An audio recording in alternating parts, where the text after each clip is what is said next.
What is up, you wonderful human beings? On this week's episode, we have Scott Goodrick. His nickname's Goober because the dude is absolutely massive. He's one of the nicest blokes that I've ever met in my life. But when we first met Goober 7 months ago, before he came onto our program and started working with us, he was really running low on confidence. I mean, Scott was hooked on pre-workout. He wasn't sleeping well. He was very anxious. He didn't love himself. He had a heap of things about him that he just didn't like. He didn't feel comfortable in his own skin.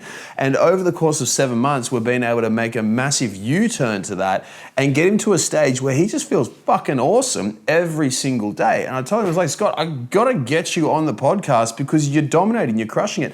And I want people who've had the same issues as you to know that you can actually get better and how you actually did it. And so that's why I've got him on here. This is for anybody who has, number one, anxiety, number two, low self-esteem or low confidence, number three, feels like they're just missing out on certain things in life because you won't back yourself and you won't take the opportunities. Scott is absolutely dominating, and you're going to see throughout this episode exactly what he's done to get to where he is right now. So without any further ado, let's get on into the episode and let's start learning from Scott.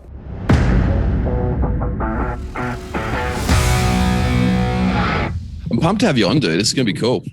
Yeah. Of course it is. Man, so yeah, as we were chatting about before, like if you were looking back, right, on the Scott Goodrick of pre-JCF 7 months ago, how would you describe him? Yeah, very shy, very like, I don't know, somebody who like doesn't like, I wouldn't look anybody in the eyes. I wouldn't approach anybody. I would just be sort of doing my own thing, and I wouldn't go out, and I'd be an introvert, very much an introvert. What impact do you think that had on you, man, when you were so introverted? Oh, dude, my confidence was just rubbish. Like, as I said before, just like something simple as looking somebody in the eye, just on general day-to-day conversations, I couldn't do it. Like I briefly look it in the eye, and then I would either look away or I'd sort of, my gaze would daze. And yeah, it was just, I couldn't look someone in the eye. I don't know. Every time I did, I would just sort of get this overwhelming urge to just sort of look away on, and I know it's rude to stare or, yeah. So my lack of confidence was crazy. Absolutely crazy. How long were you like that for? Like, has it been like a lifelong thing? Was it a couple of years? Like, how long? I would say it'd be almost a lifetime thing. Yeah. So all through high school, all through uni, just, yeah, my confidence was just rubbish. Like, I'd have my ups and downs of confidence, but most of it was just pretty well rubbish. How'd that affect you, man? Like, here's the thing, right? Like, we all know it. The more confident you are, the more successful you're going to be in no matter what it is. Like, it's going to be with chicks, it's going to be with body composition, the way that you look, it's going to be your career, success, study, the whole lot. Like, what impact do you think that low confidence, that shyness, and that being introverted, like, how did that affect you? It affected me massively. Like, even going for job interviews, you're supposed to, like, there was a few jobs which I knew I was qualified for. I knew I'd be the perfect one for the job. Like, I ticked all the boxes, and I would lose the opportunity because I either didn't approach it, or I went in and I was very shy. I was very timid, wasn't confident enough. I didn't prove to them that I was like, I deserved it. That was basically it. Like, in my head, I didn't deserve anything, or I didn't deserve to have that job or to have that girl or anything like that. And because of that, my confidence was just rubbish. It's a fucked up thought, isn't it? It really is. I am not worthy of having this job. Like, yeah. And it's crazy, man, because so many dudes have it. It's so fucking common these days where guys don't back themselves or don't have a nudge at heaps of stuff. And it's crazy. Like, I'm always super curious as to find out whether, like, I've had my fair share of shit as well. Like, I'm not going and judging everyone. Like, I definitely had a period, particularly through high school, where I didn't feel worthy at all. And it was fucking crap. There's heaps of stuff that I screwed up for it. But where do you think yours came from? Like, that lack of worthiness? I think I don't know, I never fit in as a kid. I always did things differently. And yeah, because I did things differently, or I wasn't up to date with the times, or Like I didn't have the latest internet or the latest phone, or it was always like shit like that. And it was literally shit like that. And yeah, because of that, yeah, I don't know. Like as I said, I just did things differently, or I looked at things differently, or I didn't get those emotional cues, or yeah, it's just, I think because of that, I just kind of like, I grew up and it just kind of, it stuck to me. So yeah, like I had like with my parents, I had a great childhood and all of that. It was just, yeah, like everyone at school and uni, I just kind of like bounced around different friend groups, and yeah, I don't know. I just never truly fit in. It was just I was always the odd one out for some way, shape or form. What was that like? Just all like bouncing around and always being the odd one out? Very lonely. And yeah, it was when you're the person who doesn't fit in, you don't get invited to things, and it's just a big snowball effect. Like when you find out that like you didn't get invited to someone's birthday party when you were sort of hanging in their group, and it's like, oh, okay, or you didn't get invited to like their motorbike event or whatever it may be. It's very, yeah, it destroys your confidence and it makes you feel upset. And then that just kind of stuck with me. And I just carried that along all the way. All right, and when you say like you're carrying it along, like what do you mean by that? I don't know. Like it's just everything's a snowball effect. So it's just because it destroyed my confidence then, I never really had the opportunity to build my confidence back up. And then it'll be something simple like, okay, you got to ask a girl out, and they'd say no. Okay, that destroys your confidence even more. And I always looked at that as a bad thing, and like it just sort of a big snowball effect. And yeah, it just kind of built up over my entire life. And from back then to now, it's like, oh, okay, like you got no confidence, you got very little friends, you don't go out very much because you're not confident, because you think you're, like, as I said, you don't think you're worthy of meeting new girls or new friends. You feel like you're being judged all the time, and it just keeps adding on and adding on. And yeah, it's very, very heartbreaking. Like 7 months ago, when you eventually realize that, or you have somebody like yourself who sort of shows you what happiness and like how to feel good and all of that, it's like, okay, this is where you should be. And it's like, and then when you look back and at yourself and you're like, oh, well, this is where I am, this is where I should be. Like, what the fuck? You said something interesting. It's heartbreaking. Like, yeah. What was heartbreaking about seeing the light? And like, because it's a weird way to think, right? Because shouldn't you be really super excited and pumped when you see the light? Like, why was it heartbreaking that when you saw this is how I should live, I should feel awesome, I should be confident, I should look good? Like, what was heartbreaking about that? I think it was more of a realization of, well, I don't know, maybe a realization, or I don't know, why aren't I there? Like, I know I should be, but like, I don't know, and you think back of all the shit that you've done in the past, and it's like, oh, okay, it's because of this, and you always think of the bad things. It's like when a girl breaks up with you, what do you think? You always think of, it could have been caused by this. Like, and you always think of the bad things. You always think of the negatives. So that's why it's heartbreaking. It's like, well, when you see something good, instead of having that motivation to go like, right, I want to destroy this, I want to get there, it's like, oh, that's almost because you don't have that confidence, or because I didn't have that confidence, it was almost like that's out of reach. And when something's out of reach, it's like, oh no, I can't do it. Yeah, like I can't do it, or it's too hard, or yeah, I don't know how else to explain it. But there's a lot of guys who think like that, right? And you see like heaps of dudes, like, you know what I mean? Like a lot of guys by the age of like 30, 35, 40 have given up.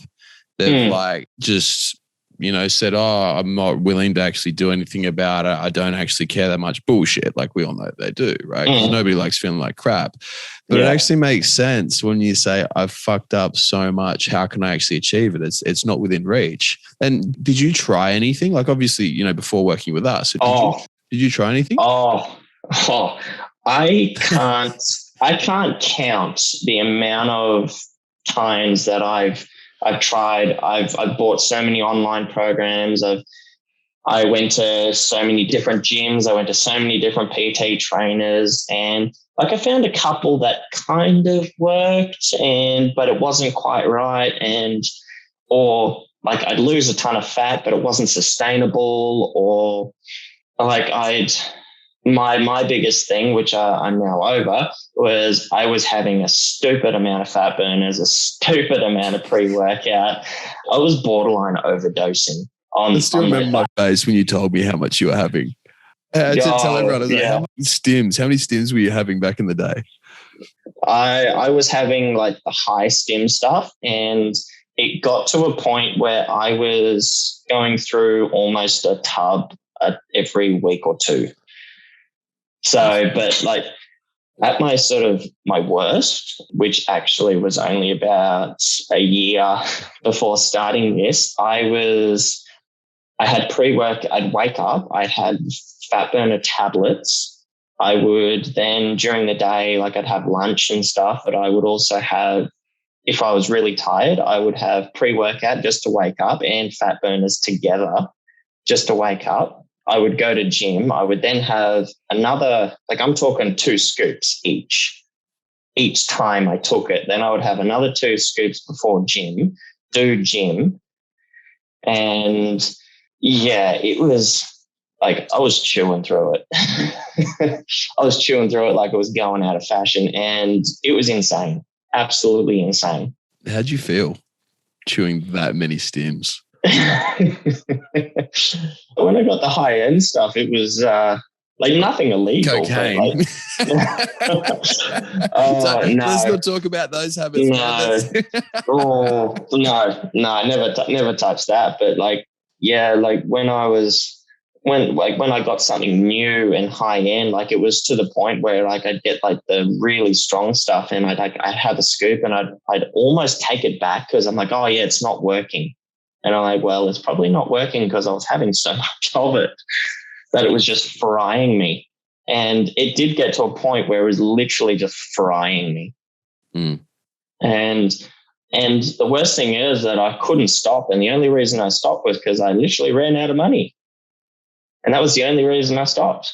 That's the best time to be broke, hey, when you need to kick a pre-workout habit. Holy shit. Oh, yeah, when they're like $70 a pop, and like you got a tub of fat burner, a tub of pre-workout, and then you got some of those tablets which were between $80 and $120 a bottle, and you'd go through one of those every week or two of like those fat burners. Why were you so hooked now? I don't know. It was maybe because like I don't know. I knew now that I know, and now that I look back, I knew my diet was just shit. Not like I wasn't eating takeaway. I was just eating too much. And I was trying to compensate that by going to the gym heaps, and like I wasn't training hard enough because like I always needed a training buddy. And because of that, I don't know, I needed to make up for it with pre-workouts and with fat burners and stuff. And I would actually lie to the guys at ASN and Nutrition Warehouse and stuff like that. And they'd say, oh yeah, like, nah, my missus liked it and she wants a bottle for herself. And then I go to a different store. So you were rotating stores?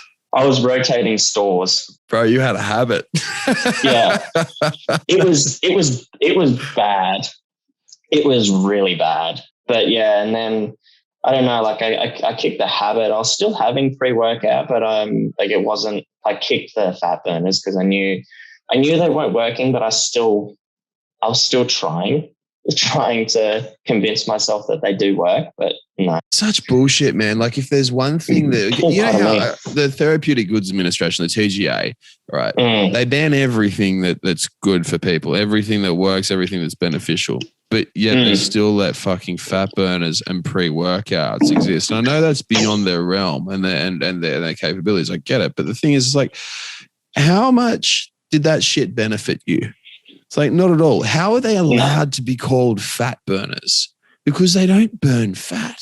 They don't change your calorie balance of your body much long term. If anything, it makes you fatter. over the long term? Like, how much weight do you reckon you lost when you were taking the fat burners?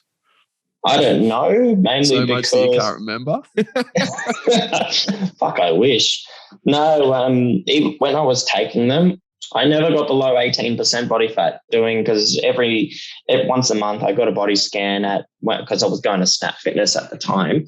So every month I got a body scan, and with the amount of fat burners that I was on and the amount of training I was doing, don't get me wrong, I put on a bit of muscle, but I never got below 18% body fat. I don't know how the fuck they're allowed to still sell that stuff as a fat burner. Like, I have a real gripe with it because it's just a load of crap. Like, mass gainers, fair enough, you will gain mass. Yes, most of that mass is fat. At least it's true they will, but it's a blatant fucking lie. And at the same time, with the amount that you are taking, like, it's super detrimental. Like, what were the side effects though of taking that? Like, so you're self-sabotaging. You're already like low self-worth, low self-confidence. Throw in a fucking heap of stimulants. Like, what effect did that have on you? I was wired, it got to a point where I wasn't wired. I was, no, actually I was still tired from having it, but like it would get to the point where I would just get like the jitters, but I'd still be tired because I was having so much of it. It wasn't really doing anything. Like, it would just sort of keep my brain moving, but I was still like feeling blur and still very tired.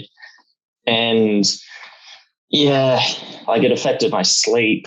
It affected my sleep big time. Waking up, I felt like shit. And then it was just a big vicious cycle because I wasn't sleeping well. I was waking up shit. And then I would take pre-workout to wake up. And it was pretty gnarly. It's terrible, huh? Oh, yeah. Yeah, it was bad. And you look at them too. Like, people say like these things, like, you should, like, pre-workouts are good. I love pre-workout. And I used to get them back when I could be fucked to argue with people over Facebook. Right? I used to know all these arguments over pre-workouts. Funnily enough, they're always with supplement store owners, right? But always talking about how good they are and how beneficial they are. And some of them started trying to put in really like big words like ergogenically efficient or effective aids and shit like that. And I was like, you guys are just fucking lying. I haven't met one person ever that sleeps better with pre-workout in their system. Never. If you look at the half-life of caffeine, caffeine's in your system for between 8 and 10, 12 hours, depending. That's a half-life, right? So how much were you punching? You would have been punching like 500 megs to a gram. Oh, no, that was per shake or per drink. And that was just in the pre-workout, not including the fat burners that I was throwing in on top of that.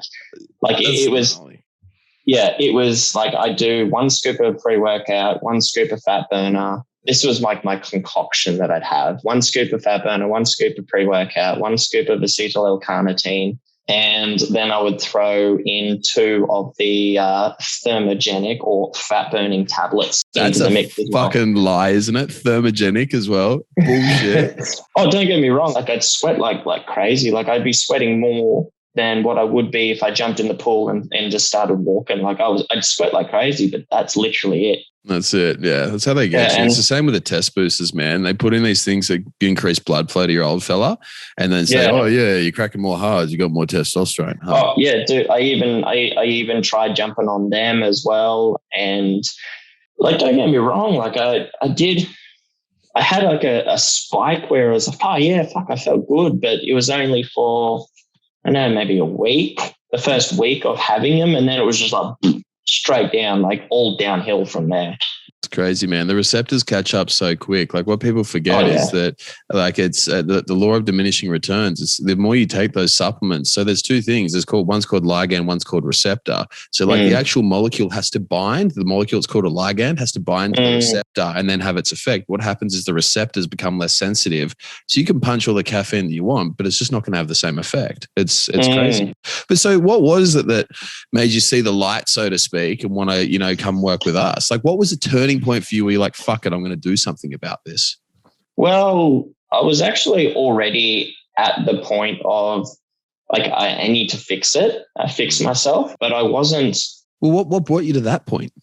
I looked at myself in the mirror because I never really look at myself in the mirror. And I actually went to buy new clothes because I hadn't bought clothes for a while. So I went and bought new clothes and I was looking at myself in the mirror and I looked at myself and I'm like, kind of look fat, kind of look horrible. I can't actually remember what I said, but I just looked at myself and I'm like, I look horrible. Like I don't look good. And that's when I realized I'm like, okay, I really need to, like that. This would have been probably a month before I started. And I started basically like January or December 29. That's when I started, or that's when I had the phone call with you. But yeah, so about a month before that, I was just like, right, I need to fix this shit. And then I just started doing research. And like I had back pain. I've always had back pain. And I was looking at it and I'm like, okay, what causes back pain? And then I was looking at, okay, I've got my knees are sore all the time. And I'm like, okay. So I looked at my foundation and I'm like, well, my feet are good.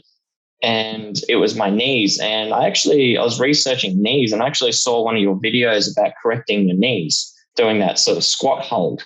And if you try and do that and every day it sort of realigns your ankles and it realigns your knees.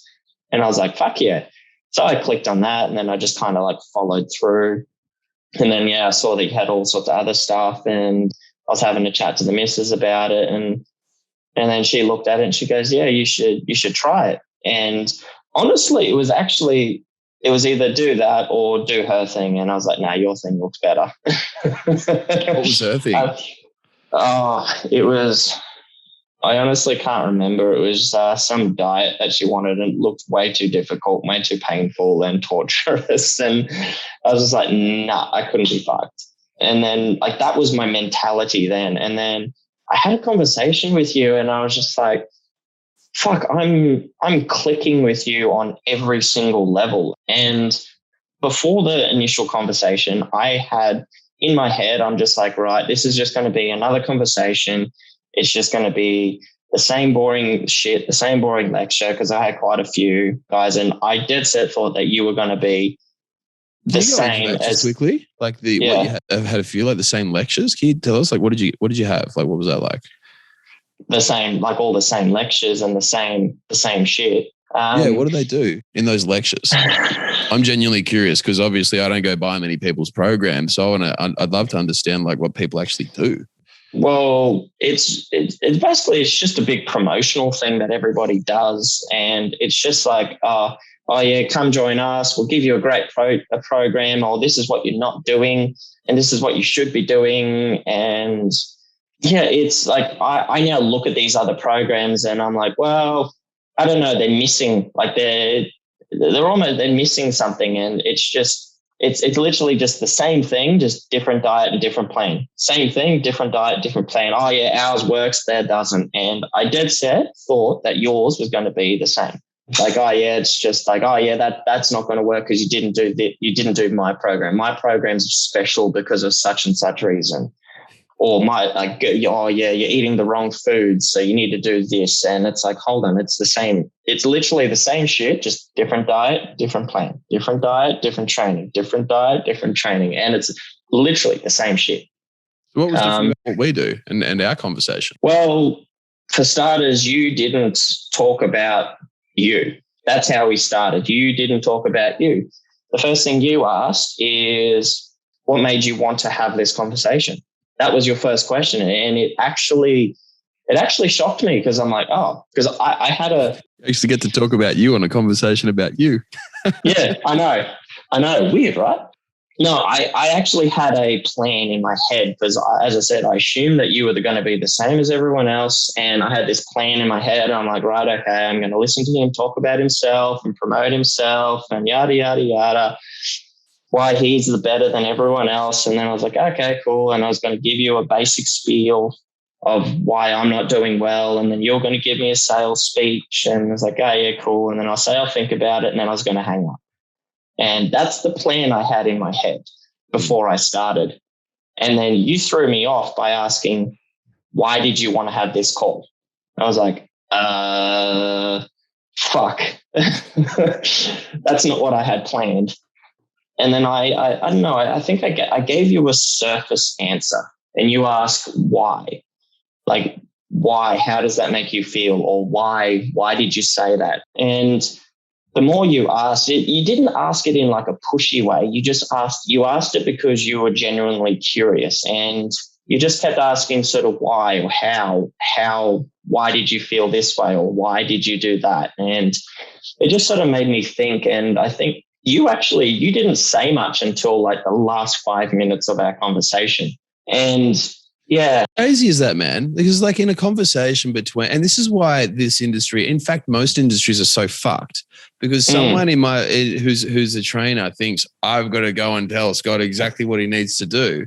And it's like, here's one thing I've been taught from a very, very young age, right? Because I never used to shut the fuck up, right? I never used to, I needed to seriously shut up because I spoke too much in every situation ever.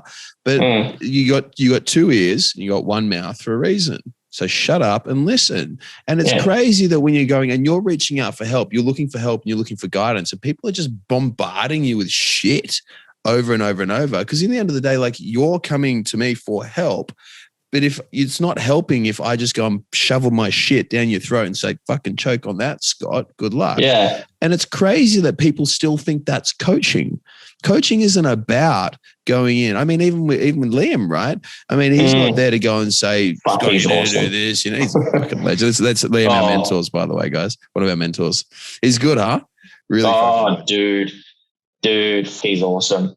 I don't know. I started off sort of giving him only sort of not giving him, but I don't know. We started off sort of a little bit slow, and then sort of I had the man camp that we did, and ever since then, everything, like I've had like a little issue, I'd have a chat to him, and then just fucking boom, like it would just, everything that he would do would just be in sync with me, and it would fix it perfectly, and it'd be just like, holy fuck, like I didn't expect it to just like work 100%, whether it be like a diet change. Like I'll give you an example. Recently, about a month and a half ago, I was actually quite sick. It was only for 2 days, and it was only like the man flu basically, but I was on antibiotics and I was on this other some other drugs just to try and sort of make myself better. And I was fine after 2 days. And I don't know, ever since then, everything I've eaten, it just hasn't sat right. Or like I felt tired and lethargic, or I got gassy, and like I hadn't changed anything from the plan that was working perfectly. And I was having a chat to Liam, and he's like, "Oh, just sort of stick with it for a week, and we'll see how it goes." And I was like, "Yeah, okay, cool, we'll do." And after a week, I was like, "Dude, it's still not sitting well with me." And he goes, "Right, here you go." He said, "Try this. And try this plan." He said, "It'll fucking fix your gut. You'll feel great." Guess what? Worked. Literally, I tried the dinner, and the dinner was okay. But then I woke up the next day and I was like, what the fuck? Like, how's this working?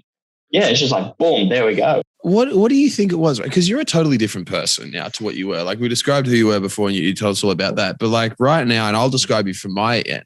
So you're confident as fuck. You can come onto Zoom and do an interview like this, talking about you in a very vulnerable place. I never used to like photos being taken of me. Same as video. Like I never liked video conferencing or anything like that. Like because I never liked the way that I looked. So I never wanted to see a photo or anything of me. Well, what's made you confident now? And why is it your self-worth has gone up so much? Like what did you do? Like, what do you think it was that has enabled you to live this life where you're fucking stoked, happy, confident, energetic every day? It's not just one thing. It's multiple things. And I don't know, it started off with being open with myself and open with my coach, and just literally just having a chat and being open and being real like, okay, and being truthful as well. And so that's how it started. And then like fixing your gut, doing the hierarchy of health, and fixing your gut, fixing your nervous system, and just feeling good along the way. And the better you feel, like I still got a lot of issues to work on, and mainly it's just visual at the moment. But like I'm getting the best sleep that I have had in a very long time. I'm waking up, I'm feeling amazing. I'm instead of very sluggish.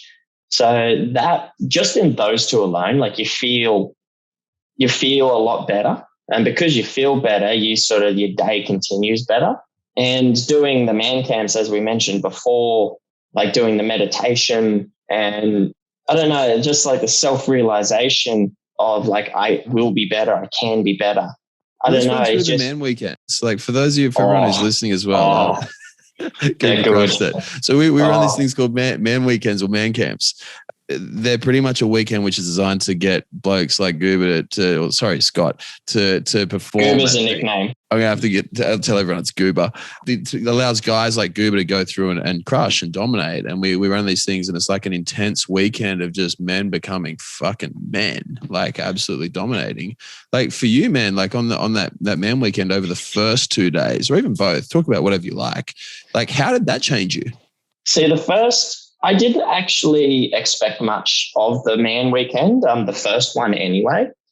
I thought I was going to have fun, which I did. I had a shitload of fun, but I just thought it was just going to be us doing some gym workouts and I don't know, just kind of like, having a big gym workout, feeling sore. And then you're like, yeah, cool. Like, you feel that good feeling after a gym workout. And I thought, we'll go have a feed afterwards. And then like, that was going to be it. But no, like it went much deeper than that. So yeah, it went much deeper than that. So like we started off with just talking about it, about things, being open with each other. And then we smashed a gym session, which was insane. We did PBs and you showed us like how to do the techniques correctly without injuring yourself. That was eye-opening when you realize, shit, I've been doing basic movements wrong. That's why I've got injuries. And then the meditation, I think the meditation after the training was key because you're physically drained and physically exhausted. And then we did that meditation for like 3 hours, I think, or 2 hours and 45 minutes. It was insane. It's a little secret weapon. No one expects that one, huh? Oh, and like, okay, when you first think of meditation, like, everybody sits in a circle and sits on a mat and holds hands, kumbaya. Yeah. Oh, no, definitely not. It was a very unique feeling when you do the breath work and you actually go deep within yourself. And yeah, that was when I realized that I was carrying so much weight. Not physical weight, just like either emotional baggage or I was carrying other people's baggage. And when I realized that, it solidified everything that I learned. I mean, in the previous 3 months that I was there and 2 months. Yeah, first 2 months that I was there. And it just, my confidence, like I had a 1-2 week period where I was so overly confident, I just didn't give a fuck. Like, please tell your story about the first. I'm gonna intro it, but I want you to tell your story. Right. So guys, everyone listening. So Goober's never told anyone to fuck off in their life, right? And you've dealt with your fair share of pricks, right? Yes. In your time, and like what you used to do is kind of just like put your head down. I'll let you tell it from here, but yeah, I'll let you tell it from here. Yeah, there was this dude at work that had been, prior to the man camp, he'd just been giving me shit, like absolute railing into me, just being a right asshole, like really being a right asshole. And how were you responding to that before the man weekend? Before the man weekend, I was just brushing it off, or like I thought I was brushing it off, but I really wasn't. Like I was getting very timid and I was kind of like curling into my own little bubble. But yeah, he was just a right prick. Like he really was. And then after the man camp, I think it was the second day, he was just a right arsehole to me. And because I'd gotten him in trouble because he did the wrong thing. And yeah, he came up to me like chest puffed out, like basically ready to fight. And I just said, look, just fuck off. And I just told him straight to his face, I said, just fuck off. I don't want anything to do with you. Fuck off. But I said it just so, it's just so true and so sincere. And afterwards I was like, I didn't feel nervous. I wasn't shaking or anything like that. I was just like, fuck off. How did that feel? To be able to tell for the first time in your life because you've had a heap of people shit on you, right? In your time. How did that feel to be able to tell someone to fuck off? Because he fucked off, right? He actually went and pissed and moaned to your boss, if I remember correctly. Yeah. Oh, yeah, he right? did. He went in and tried to complain. How did that feel that you've told someone who'd been bullying you and attacking you for that long to be able to tell them to fuck off and they immediately fucked off? Oh, it was exhilarating. I don't know how else to explain it. It was exhilarating. It was just, it was just awesome. Like I felt good and I was like, shit, I should do this more often. And I actually did. A few days later, the boss pulled me in the office and he goes, oh yeah, can you tell this guy to like take this off his truck and put it on so you can do it on yours? Or, oh no, it was the other way around. He told me to take it off my truck and give it to him. And so he said, go tell him, and in which I did. And I went and told him. And I said, oh, the boss said that I need to take this off my truck and stick it on yours. And he goes, why the fuck would I want to do that? I said, go. I said, if you got an issue, fuck off and talk to the boss. And yeah, and he actually said, he goes, oh, you're being nasty to me. I'll go dob on you. He was just being a prick. Anyway, so I followed him because he thought that I was lying. And the boss said, I told him, so go fuck off and do your job. And I just stood there with a big smile on my face. I'm like, haha. What impact has it had on your life, man, to be able to actually back yourself, right? Because we look at all the behaviors you used to have. No self-confidence. You're always looking down, super shy, self-sabotaging. You didn't feel worthy of anything, blew heaps of interviews, heaps of opportunities. How has life for you changed since you've actually started valuing yourself and actually allowing yourself to just be your authentic Scott Goodrick? I don't know how to explain it. Because I feel, it's more like I feel better. And because I feel better, I'm doing more. I'm not giving a shit about certain things. I'm now, I don't know, I'm more confident because I'm looking people in the eyes, having a good conversation with them. I'm making a couple of new friends. And yeah, just like your general day-to-day lives, it's just better because of that. So that's mainly how it's affected me. And like even something simple, I never used to say no to people. I couldn't say no because I felt bad to say no. But now I can just say no, I can't do it. Plain and simple, can't do it. What did you end up? Because like I know heaps of people like it that who hate saying no. Like what did you get suckered into doing when you couldn't say no? Oh, too many things to list. Really?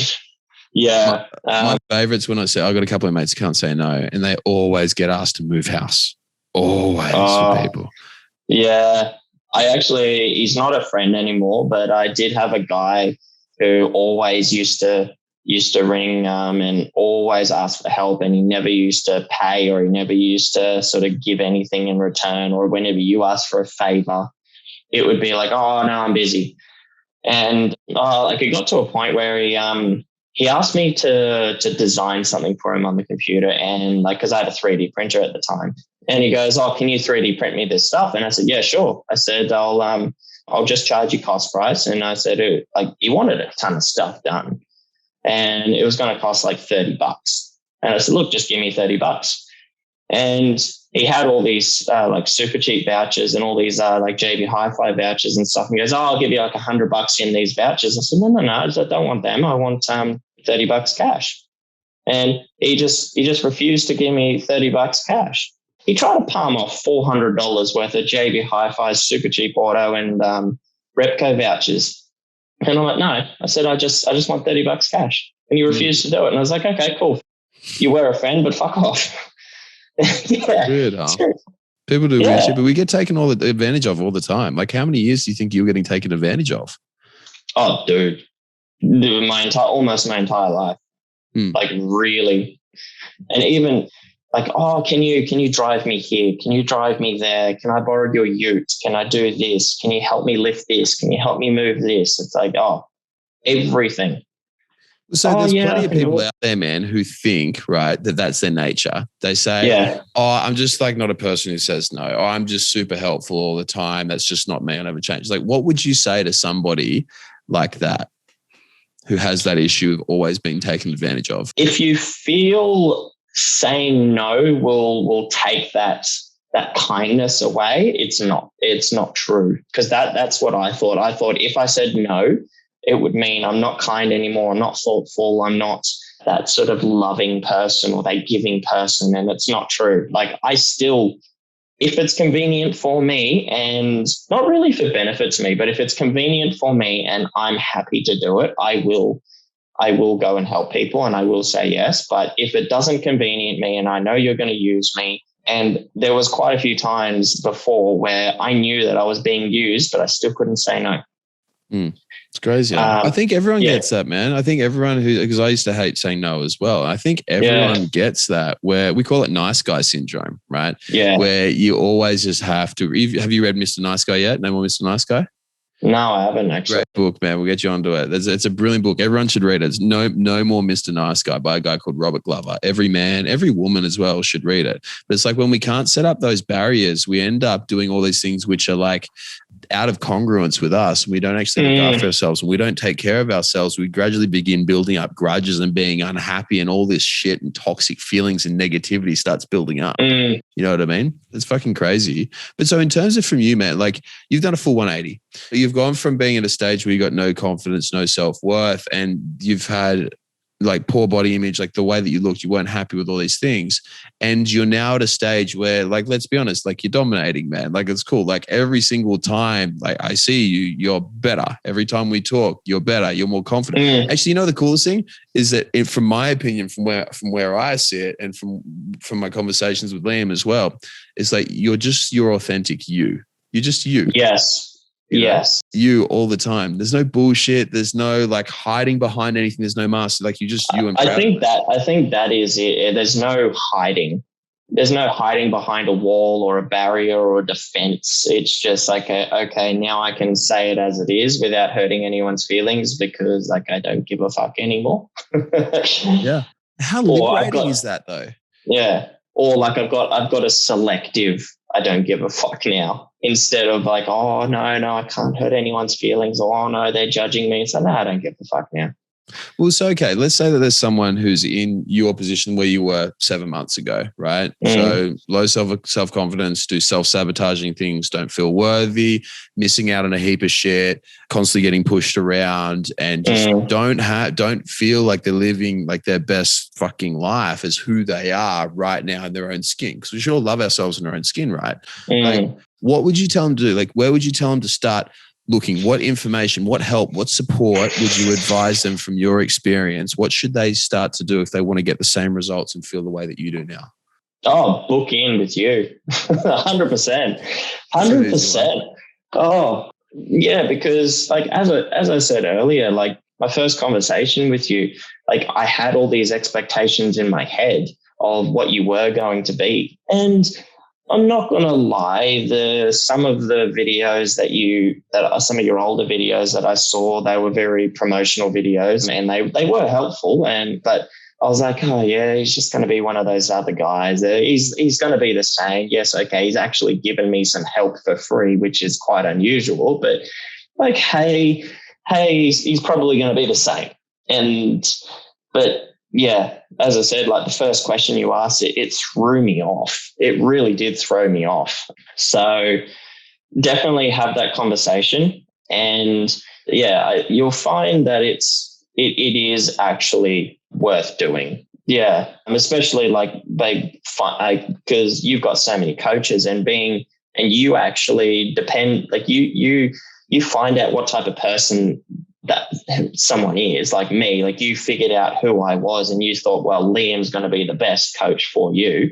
So you push me toward Liam, and he is very much like me in every single way. And he's a fucking legend. I mean, he's helped me out so much, and so have you in so many ways. And yeah, I don't know. It's just the way you're different is you teach us, you give us tools, you teach us how to use them, and I don't know, you solidify them and you give us helpful information that actually works, and it's proven to work. And it's proven to work successfully and long-term as well, instead of just that short-term bullshit, which that's pretty much what a lot of them are. Like, don't get me wrong. Like if you're pretty near perfect, okay, yes, those other ones will work. Don't get me wrong, but not everyone is that perfect. Like who's near perfect, man? Jesus. I wish. I wish too, man. I'm with you there, bro. I'll get there, but yeah, not everyone's perfect, and it's sometimes you need that extra bit of help and that extra guidance and that the accountability. That's it. I was trying to think of the word. It was stuck on the end of my tongue. Having that accountability partner, like your coach is your accountability partner. And I think that's my biggest help, because I know that if I have an issue, I can just send Liam a message and like he'll get back to me. If he's free, he'll get back to me straight away. Or if he's not free, he'll get back to me just like not long after. And he'll say, look, we can have a conversation today or this afternoon or whatever, or he'll give me a quick helpful hint then and there. And generally we go through the issues and we fix them, or we find out what the underlying issue is and then we fix it, or we try and fix it. And every time we have fixed it. You're dominating, man. Yeah. I just think the coolest transformation from my end, like, you know, because obviously I started off in bodybuilding, right? And the reason why I moved away from just focusing purely on bodybuilding, getting guys jacked and shredded, is because of this. It's like you get someone to lose a little bit of fat, you get them to gain a little bit of muscle. And it's like, okay, that's cool. That's fun. And that's great. And we feel good. But how much more awesome is it when, regardless of how much weight you lose, every day you feel confident. Every day you feel happy. You feel like a man. You feel good in yourself. Like everything, like that's the biggest win of all, right? It really is. Like my sleep was shit. It was shit. It was a very hit and miss. Like I'd have good sleep on the weekends, and then during the week, I just felt like shit. Like I'd stay up late, I'd wake up early, and I just feel like shit waking up.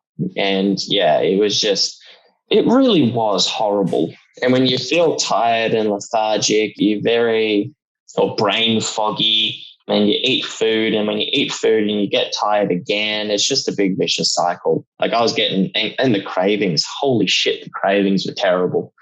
Like buying takeaway, because I'm a truck driver. So buying takeaway was a big thing. And even though like I never drank soft drink, I don't drink coffee or any of that, it was still horrible.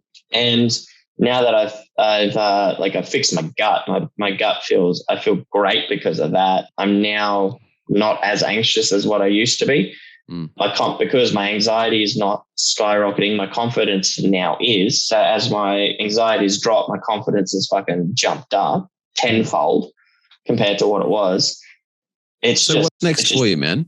What's the next goal that you want to crush? Fucking losing my muffins. That's always been my goal.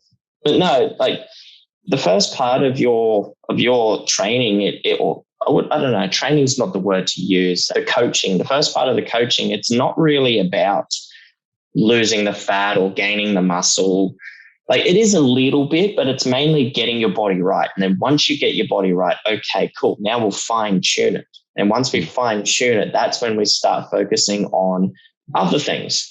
So I'm now at the stage where like I feel great. Like, yeah, okay, I have my ups and downs, but most of them are ups. And so now I'm at a stage, like it's, 7 months in, I'm now at a stage where, okay, cool. Now we can really focus and really dive in and really start like hardcore, either hardcore training or hardcore diet while still making the lifestyle change or still continuing that lifestyle change of being easy and sustainable. Slow and permanent, baby. Yeah. And like, don't get me wrong, I've seen a ton of results from starting to where I'm at now. I'm both mentally and physically. Like I'm a lot stronger than what I was, buddy. I was about to say 9 months ago, like 7 months ago. Like I'm a shitload stronger, and I'm obviously more confident. My gut's right and all of that. But yeah, now I'm at a stage where I'm like, right, cool. If I really focus on it now, I'm just going to skyrocket, instead of if I would have focused on it 7 months ago, I would have gotten better, but it wouldn't be as like dramatic of when I'm starting now, or as I'm starting now.